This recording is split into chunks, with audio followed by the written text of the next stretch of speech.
disgusting. I have 176 feet on the canal. It's disgusting. You guys gotta stop it. The fate of New York's largest landfill right in the heart of the Finger Lakes remains in limbo. Seneca Meadows is set to shut down next year, but its operator wants to keep it open through 2040. Well, tonight, the issue was tabled by the Seneca Falls Town Board for 3 months. The board was set to vote on whether to grant Waste Connections, the operator of the Seneca Meadows landfill, a local permit to continue operations.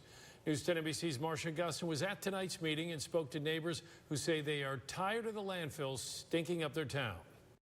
Residents here say this landfill is polluting the air in their community. The odor is so pungent, they want it out and no longer want to be a dumping ground. It was a packed house at tonight's Town of Seneca Board meeting, and tensions were flying high as dozens of neighbors and businesses and organizations fighting for the same cause they no longer want to be dumped on and want the town to deny an expansion permit to allow Seneca Meadows to expand the landfill 7 stories higher. It already takes 6,000 tons of garbage a day, and it would allow it to operate until 2040, which would just be an environmental, but more importantly, a health disaster. Valerie Sandless has lived in Seneca Falls for 39 years. She says Seneca Meadows is in violation of code because of horrible smells that are leaving the landfill. And her neighbor, a former town board member, agrees and says this is the largest landfill in the state and has been here since the 1950s.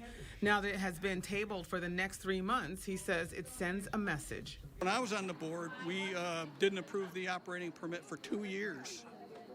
So it doesn't do anything. But what it does, one of the things it does is it sends a message to the DEC that people in this town want to shut down. Heather Bonetti was born and raised in Seneca Falls. She has been fighting for over 20 years to get this landfill shut down. You came out of that meeting pretty fired up. Extremely.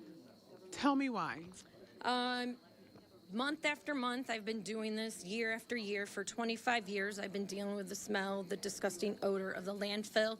Each month I come, I go to Albany, speak and protest for the Green Amendment, give up summer days. I'm a school teacher.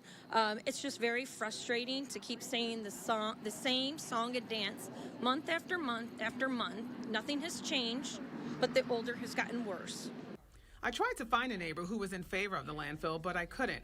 I did find this neighbor who didn't want to be identified, but questions the impact of lung cancer on neighbors that other neighbors say is due to landfill based on studies. So when you tell me you're doing this study, are you saying none of these people have smoked? Now, people are dying of cancer all over, not within the landfill. I also tried to talk to Seneca Meadows, the operator of the landfill, but this gentleman said he had no comment and walked away. Next steps for many residents, they tell me if the permit is extended down the line, they will continue to fight. Reporting in Seneca Falls, Marcia Gustin, News 10, NBC.